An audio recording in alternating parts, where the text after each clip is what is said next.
Pinekes, Cairo. Prologue. The catalogue that outlived its books.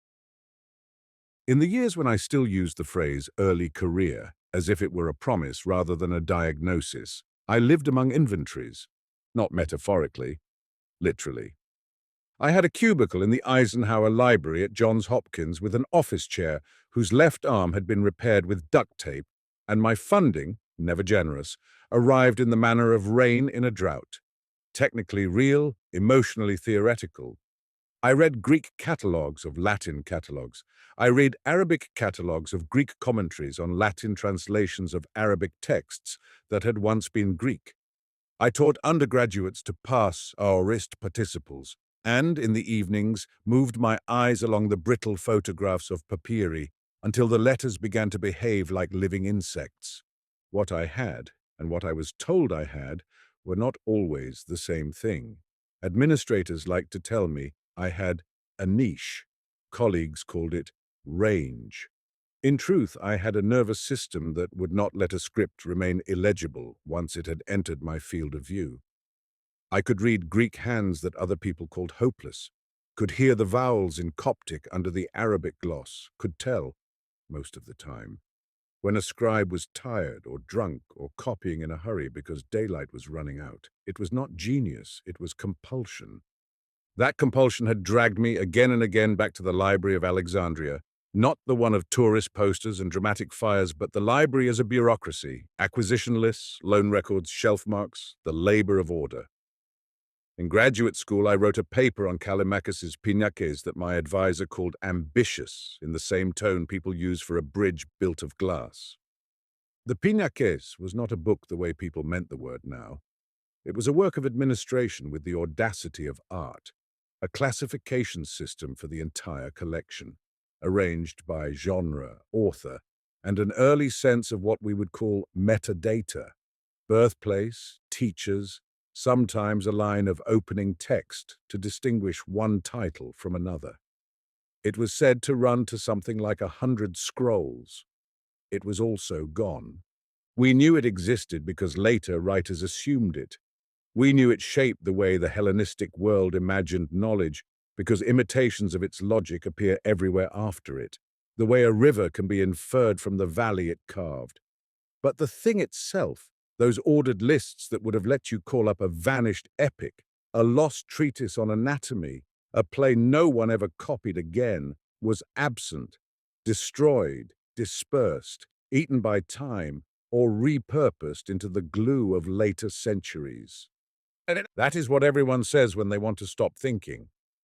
When the email arrived, it did not announce itself as destiny. It arrived as clutter.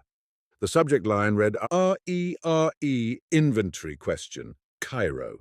And if I had been the kind of person with a healthy mind, I would have deleted it without opening. Episode 1, The Misaddressed Email.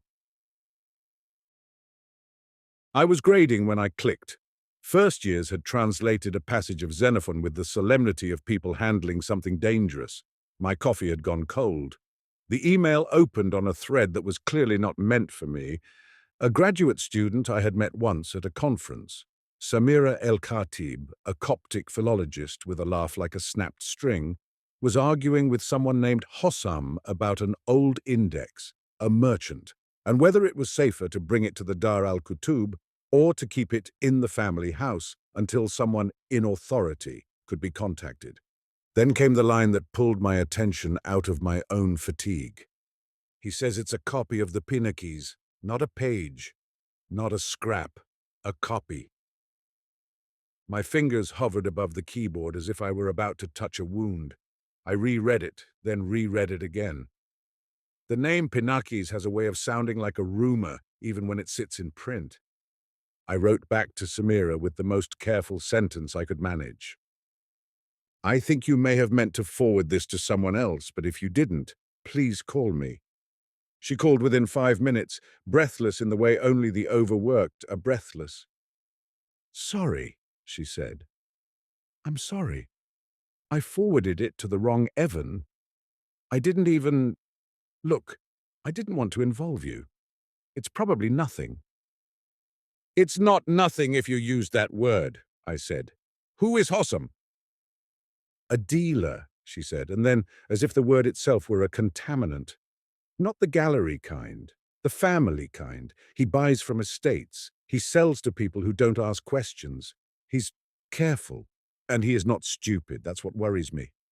And he thinks he has... I didn't say I think it's real, she said quickly. I didn't even see it. I heard about it from my cousin, who heard about it from an aunt. Cairo is one city and also 100 villages. But Hossam said a family has an old catalogue of the Alexandrians. And he said the word Pinakes. It wasn't impossible. That was the problem. Impossible things can be discarded. Unlikely things have to be investigated. How does he even know the name? I asked. Because there are people who make forgeries, she said. People who know enough to put a famous lost title on a thing and watch foreign scholars arrive like insects. But also because, sometimes, people inherit books and don't know what they are. They use them as furniture, they store them under beds. And then someone with hunger notices the paper. My mind had already begun arranging itself into a plan. That was my sickness. Can you introduce me? I asked. There was a pause. I heard a car horn through her end of the line. You're a Hopkins person, she said. You're not... Please don't take this the wrong way. You're not a museum with immunity. If you touch something illegal, it can ruin you. I won't touch it, I said, knowing I was lying in the way people lie to themselves for survival. I want to look, that's all. She exhaled. I can get you a meeting, she said, but you have to promise me you won't be romantic about it. I should have laughed. I should have told her that nothing about my life was romantic. Instead, I said, I promise. I bought a ticket that night. Episode 2, Hossam. Cairo receives you the way an archive receives a careless hand, with friction. The air at the airport tasted of dust and fuel and something citrusy I couldn't place. Outside, the city moved in layers, new cars and old taxis, motorbikes threading between buses, people crossing roads with a calm that looked like faith. I checked into a small hotel near Tahrir Square because it was cheap and because proximity to the Egyptian Museum felt, irrationally, like a charm. Samira met me the next morning at a cafe that served thick coffee in cups the size of thimbles. She looked exactly as she had at the conference, hair pulled back, eyes sharp with the permanent offense of someone who has read too much and been listened to too little. You look like you haven't slept since the Abbasids, she said. It's the jet lag, I lied. She slid a folded note across the table with a phone number written in a tight hand. Call him from a local line, she said. He doesn't like foreign numbers. You're doing this, I said, and heard the question behind my own words. I'm doing it because if it's real, it belongs here, she said. And because if it's fake, I'd rather it be exposed by someone who can read the scripts instead of someone who can only smell money. I stepped outside, bought a SIM card from a kiosk, and called. A man answered on the second ring. Yes, Hossam, I said. Who is this? My name is Evan Mercer, I said. I'm a historian. Samira El-Khatib suggested I contact you. He said nothing for a moment. In that silence, I could hear the internal calculus of risk. You are in Cairo, he said finally. It wasn't a question. Yes. Today? Yes. Another pause. Come to Azbakea. 2 hours. Bring no one. I'm already with Samira, I said, and heard her small laugh beside me. He ended the call without goodbye. Azbakea was a neighborhood that made my inner librarian ache. Bookstalls, paper, dust, bindings that had lived several lives. Hossam was not at a stall. He was in a back room behind a shop that sold cheap reprints of French novels and school textbooks. He stood when I entered. He was in his 40s, clean-shaven, wearing a shirt too crisp to be casual. His eyes moved over me without lingering, which was its own assessment. "You are the American," he said. "I'm a scholar," I said, and felt foolish even as I spoke. He smiled as if I'd offered him a joke. All Americans are scholars until they need a souvenir. Samira bristled beside me. "Don't be rude," she said in Arabic. "He's not here to buy." Hossam's gaze flicked to her, softened half a degree. "You trust him," he said. "I trust what he can read," she said.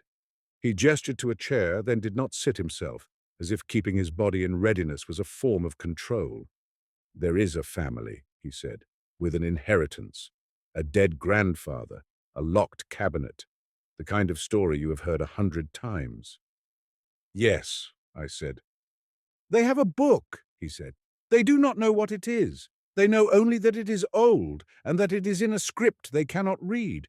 They kept it because it belonged to the grandfather. He was a school teacher, not rich, not important, but he collected books as if they were oxygen." "And you think it's valuable?" I said. "I think it might be," he replied. "And I think there are people who would take it from them and give nothing. I am not those people." "You are a dealer," Samira said, her tone sharper now. "I am a dealer," he said calmly. "Dealers feed on secrets. Scholars feed on footnotes. We both pretend we are better than we are." He reached into a drawer, took out a photograph, and slid it toward me. The photo was a close-up of a page. The paper looked old, but not papyrus. Rag paper, perhaps, the sort used in medieval manuscripts. 2 columns, the left in Greek, the right in Arabic. The Greek hand was not classical bookhand. It was later a practiced minuscule, likely Byzantine. The Arabic was a clean naskh, careful, as if meant to be read aloud. At the top of the Greek column was a heading, faded but legible, Pinakes. Below it, in smaller script, Kalimakou, Kalimakos. I felt the room recede, not as melodrama, but as a physiological fact. My eyes narrowed. My breath became an instrument, the world reduced to ink. "It could be a lie," I said, forcing my voice into steadiness. "It could be," Hossam said. "But it could also be a copy made in a monastery, then brought to Cairo, then forgotten. The family thinks it is a prayer book." Samira leaned in, her face close to the photograph. "Where is the manuscript now?" she asked. "With them," Hossam said. "Not with me. I am not a thief. I told them to keep it locked until I decide what it is." "And you decided," I said. His smile returned, thin as paper. "I decided to call people who know more than me. That is why you are here. You will look. You will tell me if it is garbage or treasure." "And if it's treasure?" Samira asked. Hossam spread his hands. "Then everyone becomes religious," he said. "And by religious, I mean they worship profit." He looked at me, and his eyes were suddenly hard. "If you bring police," he said, "the family will hide it. If you bring foreigners, the family will be robbed. If you speak about it loudly, people will come." "I won't," I said. He nodded once, as if he did not believe me but was willing to proceed anyway. "We go tomorrow," he said. "You will see it in their house. You will not photograph it without asking. You will not touch it without permission. If you can't follow this, go back to America and read your dead paper." Samira exhaled a small sound of exasperation. "Tomorrow," I said. That night I lay in my hotel room and tried to sleep, and instead I rehearsed every reason the photograph might be deceit. A modern hand imitating minuscule, a printed facsimile aged with smoke, a page taken from a scholar's book and staged. Yet the ink in the photograph had the slight unevenness that old iron gall ink acquires. the feathering at the edges that comes from paper that has breathed humidity for centuries. I told myself that was wishful thinking. I told myself that if I believed too much, I would become vulnerable. In the morning, the city smelled of diesel and bread. Episode 3, The Family Who Didn't Know. The apartment was in Shubra, in a building that looked like a stack of tired concrete. The stairwell had no elevator. On the third floor, Hossam knocked, twice, then once, a rhythm that suggested a code. A woman opened the door. She was in her 60s, wearing a house dress, her hair pinned back. Her eyes went immediately to Samira, assessing her as an Egyptian woman first, then as a stranger. "Peace," Hossam said. "Peace," she replied. He introduced us. I gave my name and, in clumsy Arabic, my thanks for allowing me to visit. The woman's expression softened slightly at the attempt, in the way people soften when they see effort. Inside, the apartment was crowded with ordinary life. A plastic-covered sofa, framed photos of children, a television draped with a cloth. In the corner of the living room was a tall wooden cabinet with a brass keyhole. Hossam walked toward it with the careful step of someone approaching an animal that might bite. The woman watched me. "My father," she said in Arabic, nodding toward the cabinet. "He collected. He said books remember when people forget." Samira translated quietly, but I had understood enough. "What did he teach?" I asked. "Arabic," she said. Then, after a pause, "and sometimes Greek. He said it was useful for the Bible." She pronounced Greek with the slight skepticism of someone who has never met a Greek person, but has met Greek letters in church. The woman called out, and a younger man entered, her son perhaps in his 30s, wearing a T-shirt with an English slogan he might not have chosen for its meaning. He carried the key. He unlocked the cabinet and opened it. Inside, wrapped in a cloth that had once been white, was a bound volume, not a scroll, a codex. Its leather cover was cracked, the spine repaired with thread. It looked like a Quran that had lived a hard life, except there were no decorations, no gilding. Hossam stepped back. "You see?" he said to me. "I did not steal it." The son handed the volume to his mother. She held it with both hands, then offered it to me with the solemnity of a ritual. I did not take it immediately. That hesitation was not theater, it was fear of the moment becoming real. "May I?" I asked. She nodded. The book was heavier than I expected, as if the paper had absorbed the weight of time. The pages were thick, slightly fibrous. Rag paper, almost certainly. The edges were uneven, trimmed by hand. I opened it. The first page was blank, except for a small inscription in Arabic at the top, in a later hand. "From the books of Yusuf al-Mu'allim, may God forgive him." A teacher's name. A prayer. Then the Greek began, not immediately.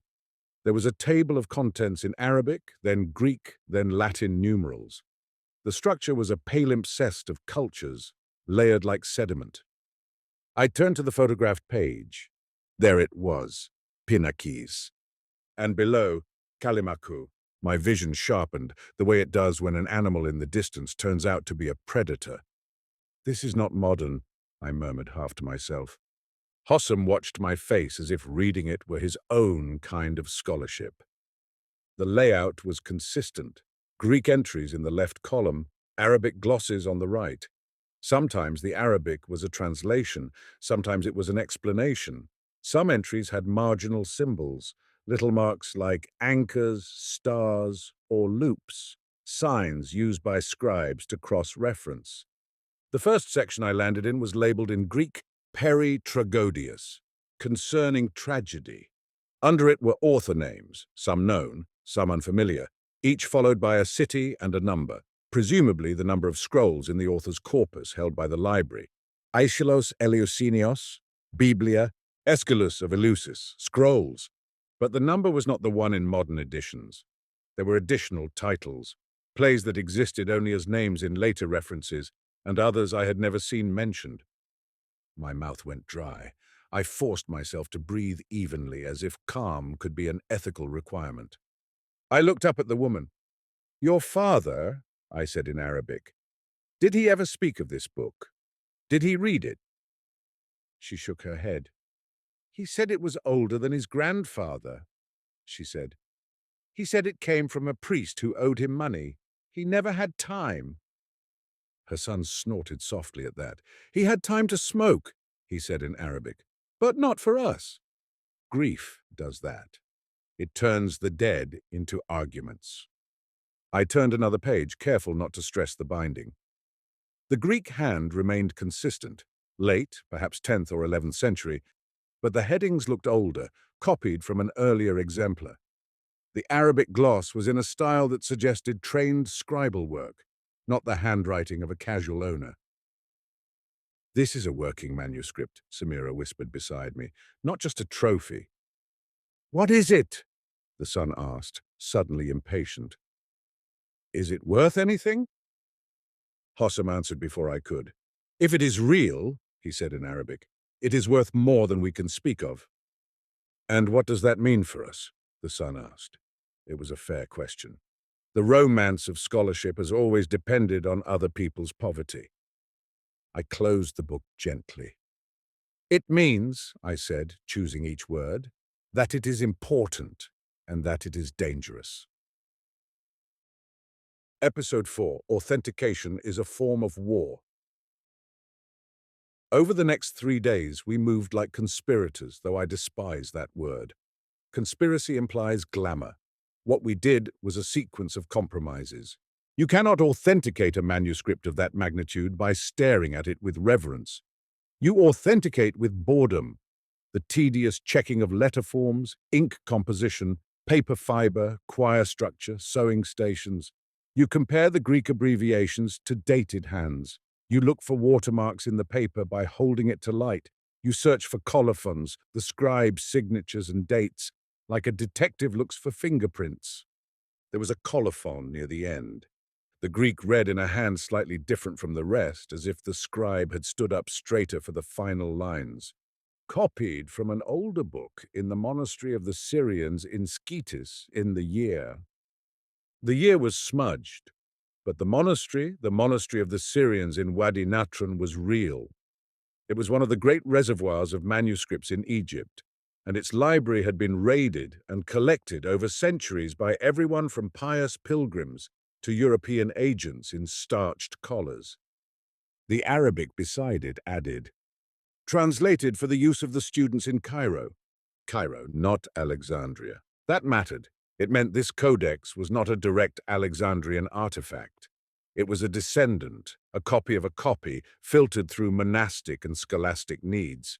And yet, the headings, the structure, the logic, the skeleton of Callimachus's project was there.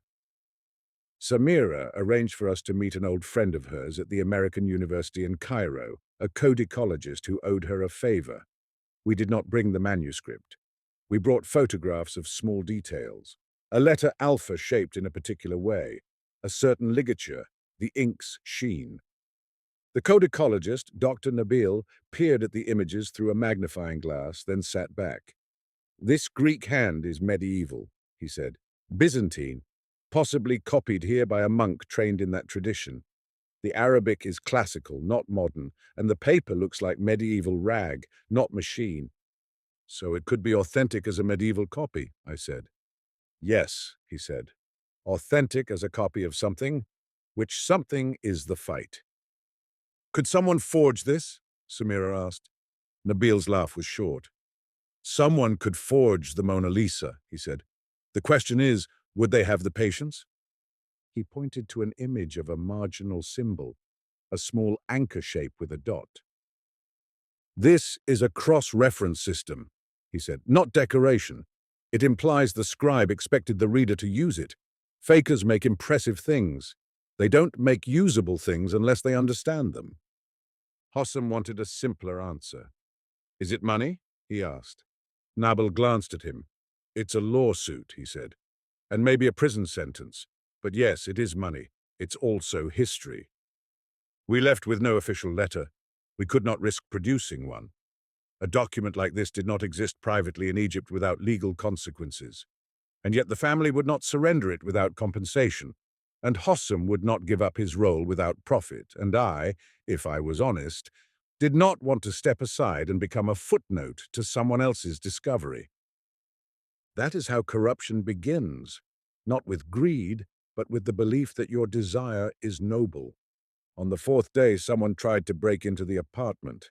The son came to the hotel before dawn, eyes wide, sweat on his upper lip. "They came," he said in Arabic. "Two men. They tried the lock. My neighbor heard and shouted. They ran." Hossam's face, when I called him, did not show surprise. "Who did you tell?" he asked the son. "No one," the son shouted. "My mother told a cousin, only that a scholar came." Hossam cut him off with a curse. Then to me in a colder voice, "Now it has a scent." Samira looked at me. "We have to move it," she said. "To where?" I asked. She did not answer immediately because the honest answers were all bad. Episode 5. The First Death. On the seventh day, Hossam was late. We were supposed to meet him near Bab al-Luk, at a cafe that served tea so sweet it felt like a dare. Samira arrived first, her hair damp from the humidity, a folder under her arm stuffed with notes. "He's late," she said. "Hossam is always late," I said, trying to convince myself. An hour passed. Then 2. Samira's phone buzzed. She listened, her face draining of color in a way that made the world go quiet around us. "What?" I asked. She ended the call. "He's dead," she said. The sentence was so blunt it felt like a mistranslation. "Dead how?" "In his shop," she said. "Someone came in, shot him, took nothing." The tea in my stomach turned metallic. "Who told you?" I asked, though the question was useless. "My cousin," she said. "The police are there. People are talking. They say it was a robbery, but if it was the worst robbery in history." The point of killing a dealer is not to steal his stock. It is to steal his silence. I thought of the photograph he had shown me, the way his eyes had measured risk. I thought of the attempt on the family's apartment door. Samira leaned closer. "This is bigger than a family dispute," she said. "This is politics. This is money. This is the antiquities economy," I said, my voice low. "And we stepped into it like tourists." She pressed her fingers against her forehead, as if trying to hold her mind in place. "We have to protect the manuscript," she said. I nodded, then realized what protect meant in Cairo in 2026. It meant moving it into the hands of the state or into the hands of someone powerful enough to resist the state. Both options had consequences. I also realized something else, with a clarity that felt like ice. Hossam was the one person in this story who knew how to negotiate with the people who don't leave paper trails. Now he was gone. That night, Samira and I sat in my hotel room with the curtains drawn, the air conditioner rattling like a tired machine, and we made lists the way frightened scholars do. Names of institutions, names of friends, names of people who might answer a call. "Dar al-Kutub," Samira said. "And if they seize it?" I asked. "What happens to the family?"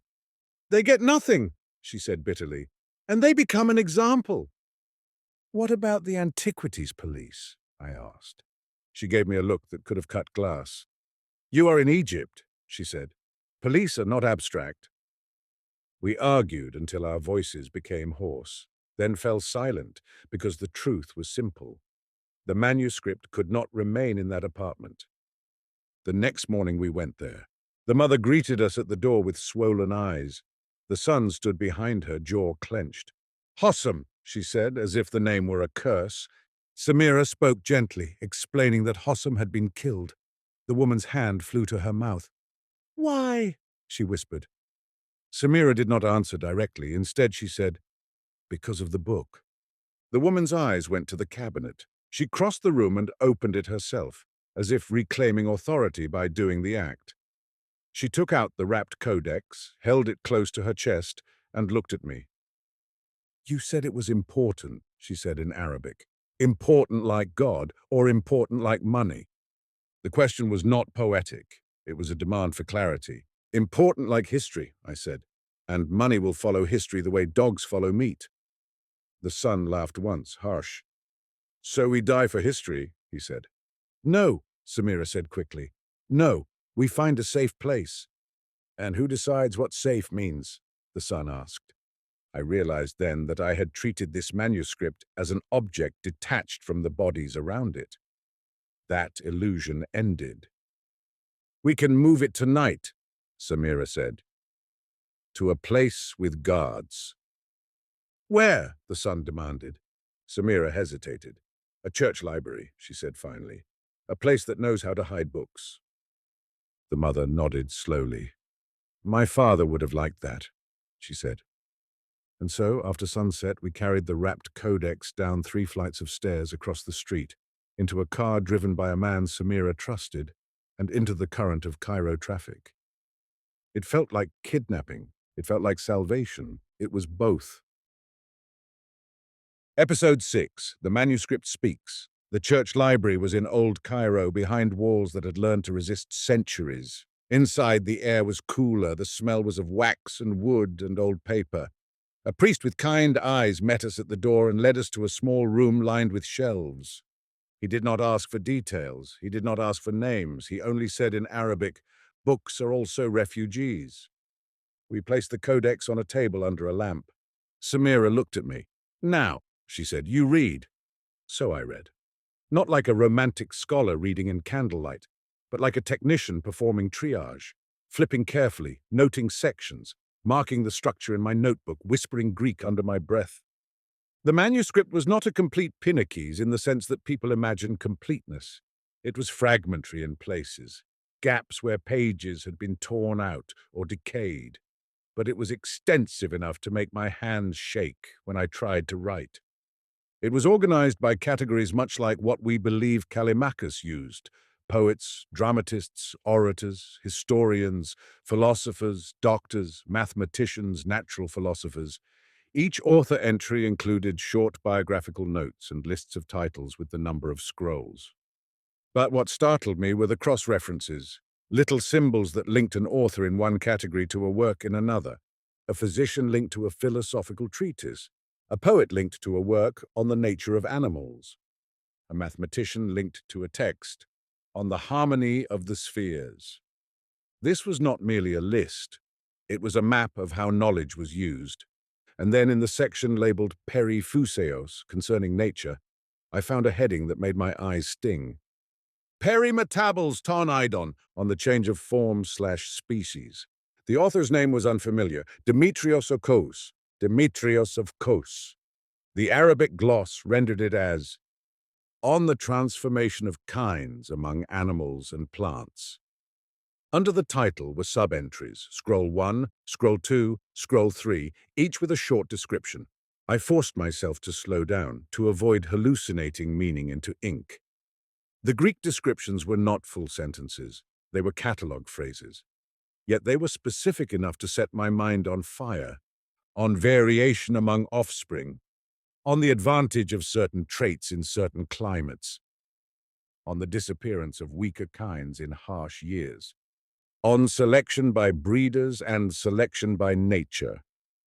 That last phrase, by nature, was rendered in Greek as something like upo tes phuseos, and the Arabic gloss used a word for choosing or preferring. I sat back, my spine stiff. This was a catalogue entry, not a treatise, not proof that an ancient thinker had Darwin's model. But it was an existence claim. A text had existed in multiple scrolls, with a structure that sounded uncomfortably close to what modern people call natural selection. Samira watched my face. What? She asked. I showed her. Her eyes moved along the Greek, then the Arabic. She did not react with theatrical astonishment. She reacted like a scholar confronting danger. This, she began, then stopped. It could be misinterpreted, I said quickly, almost pleading with myself. The language is compressed. Selection could mean something else. But the sequence, she said softly. Variation, environment, disappearance, that's not a random list. No, I admitted. I turned more pages. There were other entries that felt like the floor shifting under known history. A work attributed to an Alexandrian engineer titled, "On a Device that Converts Heated Air into Motion." The Arabic gloss mentioned a sphere that turns by steam. Hero's Eolipile is known, but this suggested a broader engineering tradition, perhaps lost. A physician's treatise on the unseen causes of fever in crowded places, with a note about tiny living agents that the Arabic gloss called minute creatures. That could be metaphor. It could be a theory of miasma described poetically, or it could be something more unsettling. A mathematician's work on the method of balancing for discovery, which sounded like Archimedes' method, known only because it resurfaced as a palimpsest, suggesting the catalogue preserved awareness of techniques that later centuries forgot. A text titled "On the Earth's Motion and the Illusion of the Sky's Turning," with a cross-reference to Aristarchus and to a work refuting the common view. We know Aristarchus proposed heliocentrism, but the catalogue suggested a deeper debate, perhaps more widely distributed than surviving evidence implies. And then I reached a section that was not labeled science at all. The heading was Periteleton, concerning rites. The titles under it were not plays or prayers. They were technical in the way ritual can be technical when it aims at consciousness. One title in Greek made my throat close. Peri katabaseos enu thanatou, on descent without death.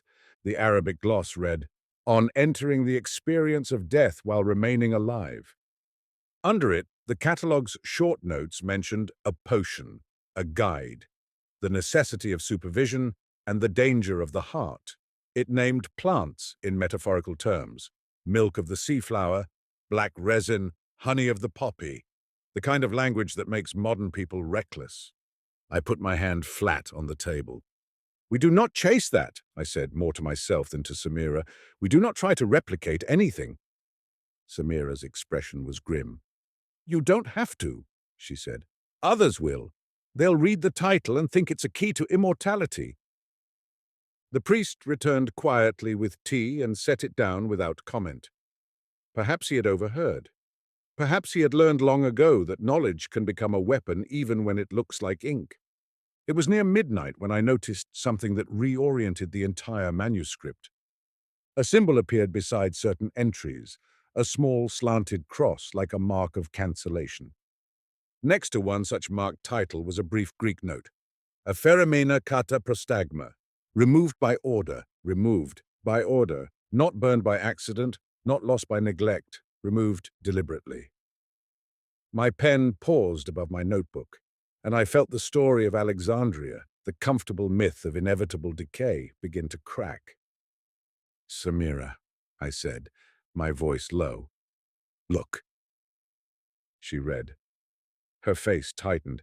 "There's that word you asked me to avoid, and I'll obey you by describing it differently." Her jaw set as if she'd decided to carry a weight. "A purge," she said. "Yes," I said, "or censorship, or politics." "And if this exists," she said, "then someone, somewhere, has wanted it not to exist." We sat in silence with the codex between us like a third person. Outside, the city made its endless noise. Inside, history had begun to move. Episode 7. The Collector and the Colonel. In the morning, Samira received a message on an encrypted app I didn't have installed until she made me. "Someone is asking for you," she said. "Who?" She showed me her phone. The profile had no photograph. The name was a string of letters. The message was in Arabic. "We hear you are studying a list.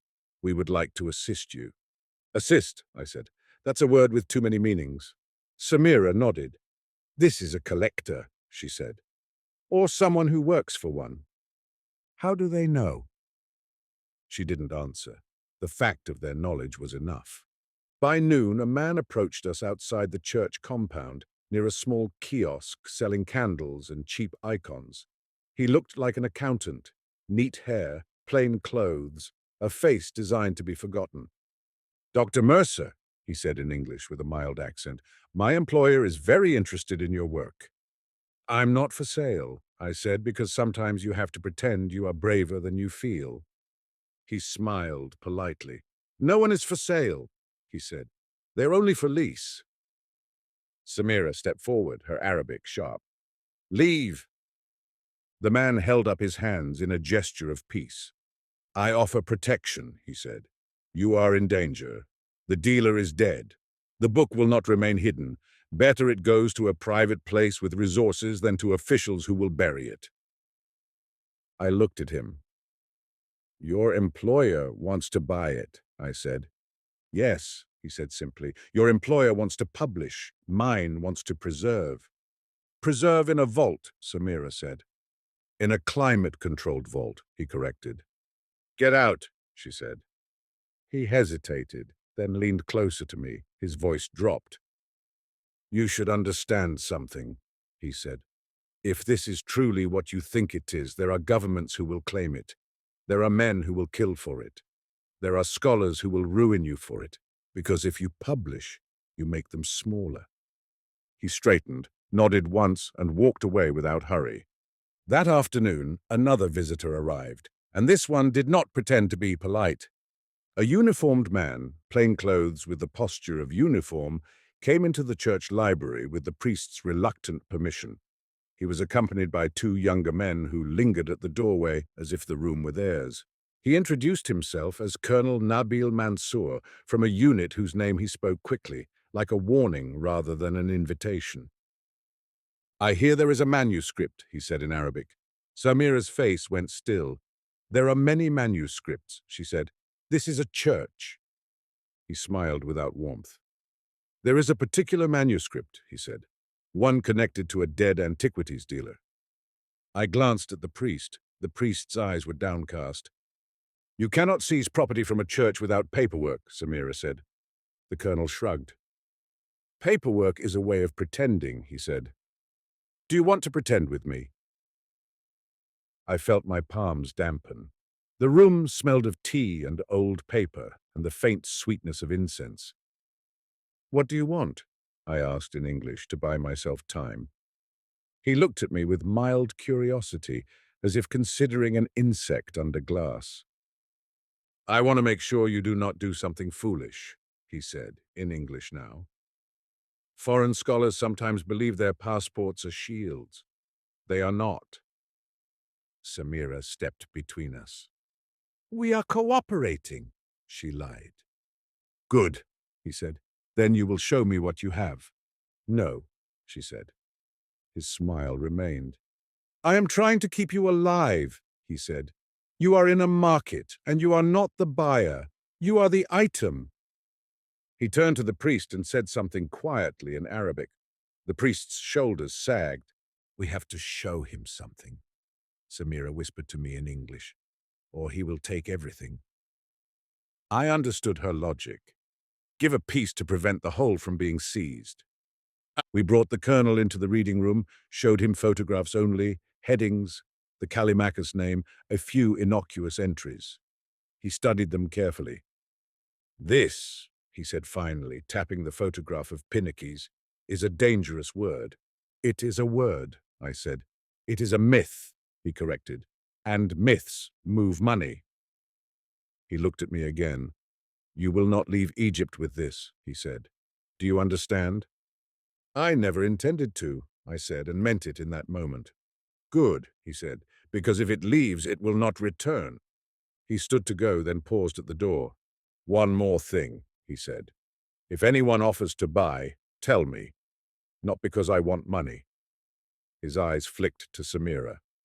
Because I want to know who is hungry. When he left, the room felt as if it had gained air. Samira exhaled slowly. Now we have two enemies, she said. Only two? I asked. She gave me a look that suggested I should stop trying to be clever. Episode 8. The Scholar Who Wanted Credit.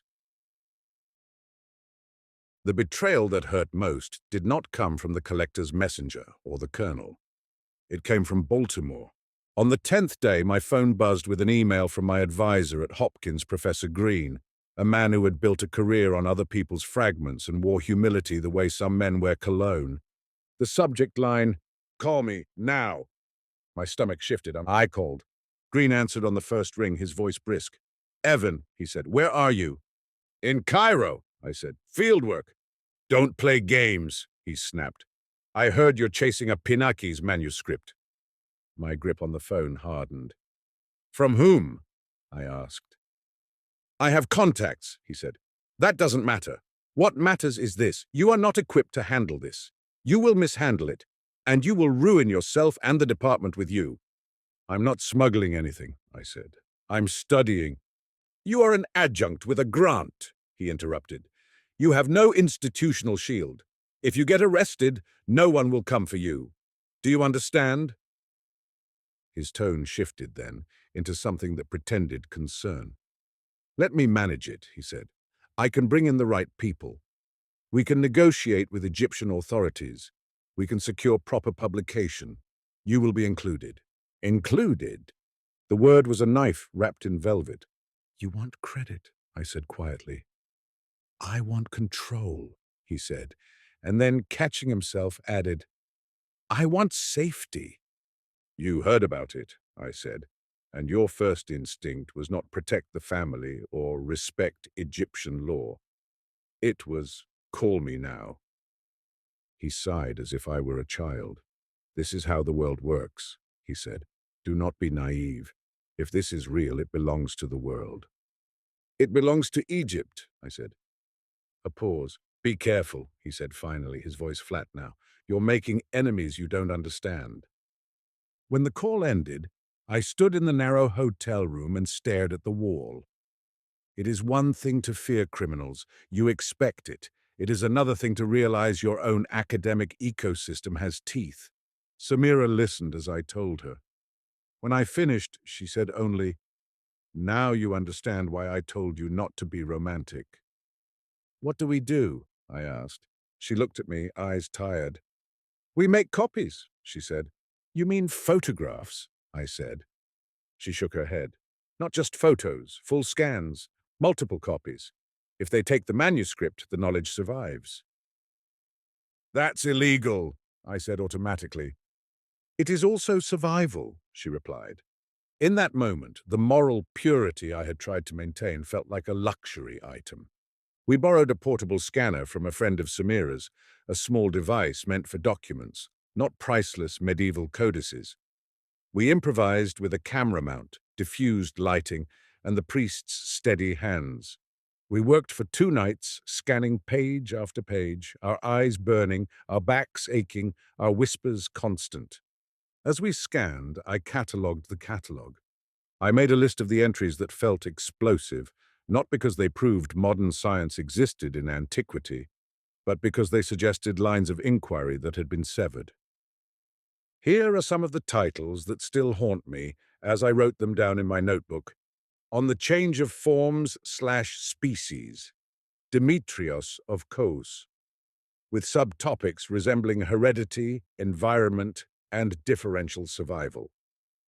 On the breeder's art and nature's imitation, a work linked by marginal symbol to animal husbandry texts, suggesting early insight into artificial selection as an analogy. On the unseen causes of fever, a physician of Alexandria, hinting at tiny agents, or at least a conceptual move away from purely humoral explanations. On steam and rotating spheres, an engineer, cross-reference to mechanical theatre devices. On the Earth's motion, linked to Aristarchus, with a note about apparent motion as a perceptual effect. On the method of balancing for discovery, mathematical, reminiscent of Archimedean heuristics. On the memory of the body, philosophical/medical, describing trauma-like persistence in language that sounded modern, though I kept reminding myself, catalogues compress, readers hallucinate. On descent without death, ritual/technical, referencing supervised rites and substances, dangerous even as a title. On the ladder of intellects and the ascent in dream, mystical philosophy, possibly Neoplatonic. On the books removed by order, a sub-catalogue within the catalogue, marked with the cancellation symbol. That 10th one was the heart, because it turned the story of loss from accident to intention. Episode 9, The Auction That Wasn't. On the 13th day, the son came to the church library with a bruise on his cheek and fury in his posture. "They came again," he said. "Not to the house, to my work." Samira's face went pale. "Who?" He shook his head. "Two men. They said they knew about my grandfather's book. They said if we cooperate, we get money. If not—" He gestured to his bruise. The mother arrived later, her eyes red but her voice firm. "We are done," she said. "I want this out of my life." Samira reached for her hand. "We can bring it to the authorities," she said. "We can negotiate." The woman pulled her hand away. "Authorities are men," she said. "Men talk, men take. My father kept this safe by hiding it, and now hiding has killed someone." Her gaze went to me. "You are the scholar," she said. "If it is history, put it where history lives. If it is money, let it go and let us live." I wanted to tell her she deserved both, but the world rarely offers both. That night, I received a message from an unknown number. "Tomorrow, 8 p.m. Zamalek. Bring sample pages. Cash ready." Samira stared at the screen. "They think you're selling," she said. "I didn't answer anyone," I said, and realized it didn't matter. In a market like this, your intent is irrelevant. Your perceived role is enough. We decided, absurdly, to go, not to sell, to see who was behind it, and to feed that information to the colonel if the colonel could be used rather than feared. At 8 p.m., we walked into a dim cafe in Zamalek, the kind foreigners love because it flatters them. A man in a suit sat at a corner table, a leather briefcase beside him. His hair was silver, his hands well kept. He looked like a diplomat. He stood when he saw me. "Dr. Mercer," he said. "Thank you." I did not shake his hand. "I didn't agree to sell," I said. "Of course not," he said smoothly. "You came to talk." "Who are you?" Samira asked in Arabic. The man smiled. "A representative," he said, "of someone who appreciates culture." "Everyone appreciates culture," Samira said. "Some people appreciate it in private vaults." He ignored her and looked at me. "I will make this simple," he said. "The family will receive enough money to leave Cairo if they wish. You will receive a generous honorarium for your expertise. The manuscript will be preserved." "And hidden," I said. "Protected," he corrected. "And Egypt?" Samira asked. He shrugged a small motion. "Egypt will survive," he said. "Egypt has survived everything." I felt anger rise, clean and hot. "You killed Hossam?" I asked bluntly. His expression did not change. "I have killed no one," he said. "But I will say this. People who stand between desire and its object often meet unfortunate ends. Hossam was ambitious." The casual cruelty of that sentence made my stomach lurch. I stood. "No," I said. The man sighed as if disappointed by a predictable child. "Then you will lose control," he said, "and worse men will take it." As we walked out, Samira's hand pressed lightly against my arm, not to restrain, but to anchor. Outside, the night air was warm. Cars passed. People laughed inside restaurants. The world did not register our private apocalypse.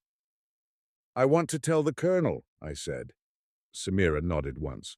"Yes," she said, "but carefully, because the colonel may be the same market, wearing a uniform." Episode 10, The Burn List. When you read a list of what is gone, you begin to feel the shape of absence. The removed by order section was not long, but it was precise. It was organized by categories: philosophy, medicine, rights, politics. The cancellation mark appeared beside entries that were then annotated with brief notes. Some notes were chilling in their simplicity.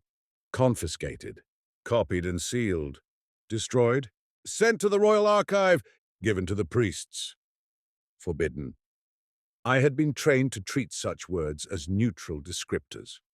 In that room, with Samira beside me and the priest listening in silence, The words felt like violence. One entry stood out because it was not Greek. It was in Greek letters, but it rendered an Egyptian name, and the Arabic gloss was unusually long. The title, The Instructions of the West on Returning with Memory. The note said it was used in rites, and that it involved a substance and a guide, and that misuse could break the mind. The Arabic gloss added, "It is not for the young. It is not for the greedy. It is not for those who want proof."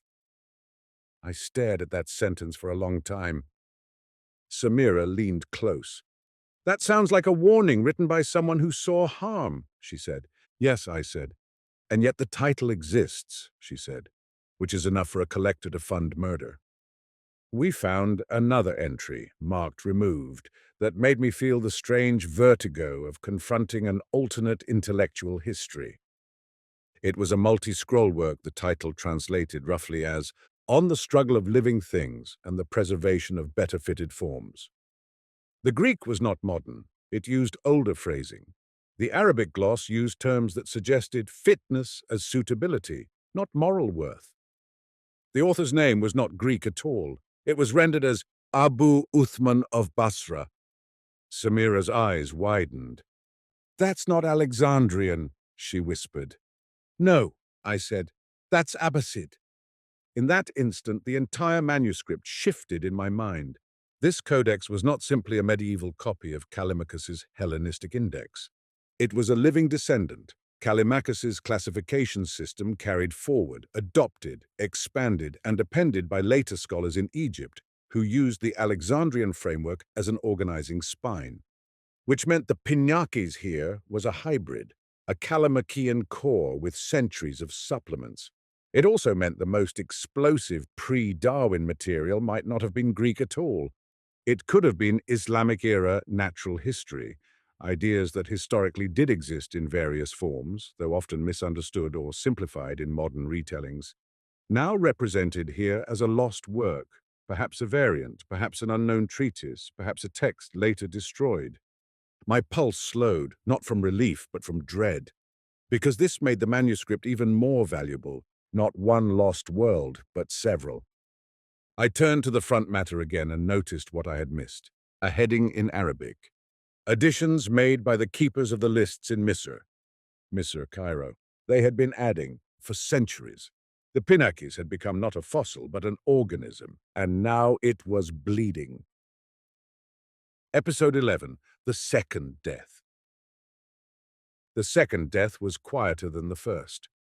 A young man who helped the priest, an assistant who had carried tea, who had held the scanner steady with careful hands, did not come to the library one morning. By evening, we learned he had been found in an alley behind a market, stabbed, his pockets intact. The message was not about theft, it was about fear. The priest's face, when he told us, looked older than it had days before. "You must leave," he said to me in English, "and you must finish quickly." "I can't take it," I said automatically. "I know," he said, "but you can take the knowledge." That night, Samira and I made a decision that felt like treason and like duty at the same time. We uploaded encrypted copies of the scans to multiple servers outside Egypt under innocuous file names. We gave copies to trusted colleagues inside Egypt. We prepared a package to be delivered, physically by hand, to a senior manuscript curator known for integrity. We did not announce anything publicly. We did not post. We did not brag. But we ensured that if the codex vanished, it would not vanish completely. The next morning, Colonel Mansour arrived again. He looked at our faces and knew something had happened. "You have enemies," he said almost softly. "You know who they are," Samira said. He didn't deny it. "You will hand it over," he said. "On what authority?" Samira demanded. He pulled out a document, paperwork, stamped, real enough to be dangerous. "The authority of the state," he said. "And the family?" Samira asked. He hesitated. "There can be compensation," he said, not convincingly. The mother, who had come with her son, looked at the paper with contempt. "My father said books remember," she said. "But men forget promises." The colonel's eyes flicked to me. "You will come with us," he said. It wasn't phrased as a question. In that moment, I understood the collector's messenger's warning, not because the colonel was necessarily corrupt, but because power behaves similarly, even when motives differ. "We need a condition," Samira said quickly. "A legal deposit, documentation, a signed agreement that the manuscript will be conserved and that scholars will have access." The colonel's mouth thinned. "You ask for democracy from paper," he said. Samira's eyes were cold. "I ask for accountability," she said. The priest stepped forward. His voice was calm. "I will release the manuscript," he said, "but only into a recognized library, not into a private office. Bring a representative of Dar al-Kutub. Bring a conservator. We will transfer it in daylight." The colonel looked at the priest as if seeing him for the first time. "You are bold," he said. "I am old," the priest replied. "It is the same thing." The colonel nodded once. "Tomorrow," he said. After he left, Samira collapsed into a chair, her composure cracking. "They will take it," she said, "and then we may never see it again." "Or they will protect it," I said, though I did not fully believe it. Samira looked at me. "Tell me the truth," she said. "What did you find that scared you most?" I thought of the removed by order list. I thought of the hybrid nature of the manuscript. And I thought of something else I had noticed late the previous night, when my eyes were too tired for caution. A final section at the very end of the codex after the last catalogue lists, written in a different ink. A note in Greek in a hand that felt personal, not bureaucratic. A note that looked like an apology. "I found a voice," I said slowly. "A voice that shouldn't be in an index." Samira stared. "What do you mean?" "I think," I said, "that someone used the pinakes to hide something else." Episode 12. The Twist in the Margins. That night, before the state transfer, Samira and I returned to the Codex for one last pass, focusing on what scholars often ignore: the margins. People treat catalogues as skeletons, but the margins are flesh. They are where readers speak back. On several pages, we found faint marks that at first looked like accidental smudges, small dots aligned near certain entries. In isolation, they meant nothing. In sequence, they looked like a code. I mapped them. The dots corresponded to letters in the Greek headings, an acrostic spanning categories, skipping pages, weaving like a thread through the catalogue. It was maddeningly deliberate. When I transcribed the letters they indicated, the message emerged in Greek. "The books are not gone, they are moved." Samira's eyes widened. "Moved where?" she whispered. The next set of marks answered fragmentarily. "To the house, to the river, in the place of—" The message broke where pages were missing. My skin prickled. "Is this Callimachus?" Samira asked. "No," I said. "The hand is later." "Then who wrote it?" I flipped to the colophon again. The monastery, Scetis, the year smudged. "A monk," I said, "or a librarian, someone who copied this and knew that the list was more than a list." Samira's voice was sharp with fear and excitement. "If this is a map—" "It's not a map," I said quickly, because I could already see how people would weaponize it. "It's an assertion, a provocation. It might be false. And it might be true," she said. I turned one more page and my breath caught. There was a second message, shorter, more personal, written beside the removed by order section. It read, "The purge was not fire, it was accounting." Accounting. Not accidental flames, not barbarian chaos, a policy. I sat back, dizzy with the ugliness of it. Samira stared at the words, then looked at me. "This changes the story everyone tells," she said. "Not just about Alexandria, about what happens to knowledge when it threatens power." "Yes," I said. "And it means the manuscript is not just valuable because it lists lost books. It's valuable because it accuses." A knock sounded at the library door. The priest entered, his expression grave. "They are outside," he said. "The colonel and others." We wrapped the codex again. My hands were steady now, not from calm, but from inevitability. The transfer happened the next day in the presence of too many men with guns and too few people with gloves. A conservator from Dar al-Kutub arrived, eyes wide, trying not to show emotion. The colonel oversaw everything with a face carved from neutrality. The mother signed papers she did not trust. The son stared at the codex as if it had ruined his life, which, in a sense, it had. When it was done, the codex disappeared into a padded case and into a government vehicle. And then, this is the part that still feels like fiction even as I write it. The colonel pulled me aside. "You made copies," he said. It wasn't a question. I did not answer. He leaned closer. "Good," he said softly, "because you do not know which side I am on." He straightened, his public posture returning. Then he handed me a small envelope. Inside was a single folded sheet of paper, one of the manuscript's pages, not a scan, not a photograph. A real page. My throat went dry. "You stole it," I whispered. He shook his head almost imperceptibly. "No," he said, "I saved it." "From whom?" His eyes met mine. "From everyone," he said, "including you." He turned and walked away, leaving me holding a fragment like a verdict. Back at the hotel, Samira and I unfolded the page under lamplight. It was not a dramatic entry, not evolution, not rituals, not the purge list. It was a simple author listing in the philosophy section, the kind of thing I would have skimmed past. Callimachus, of Cyrene, on the making of lists, on the violence of selection, on the names that disappear. The Arabic gloss, in a hand different from the rest, added one sentence. "The catalogue is also a weapon." I stared until my eyes burned. Samira's voice was very quiet. "This is the twist," she said. "What twist?" She tapped the author name. "Callimachus didn't just catalogue," she said. "He theorized what cataloging does, who it erases, who it preserves, who it makes possible." I felt a cold clarity settle over me. The Pinakis had never been neutral. It was an argument about what deserved to survive.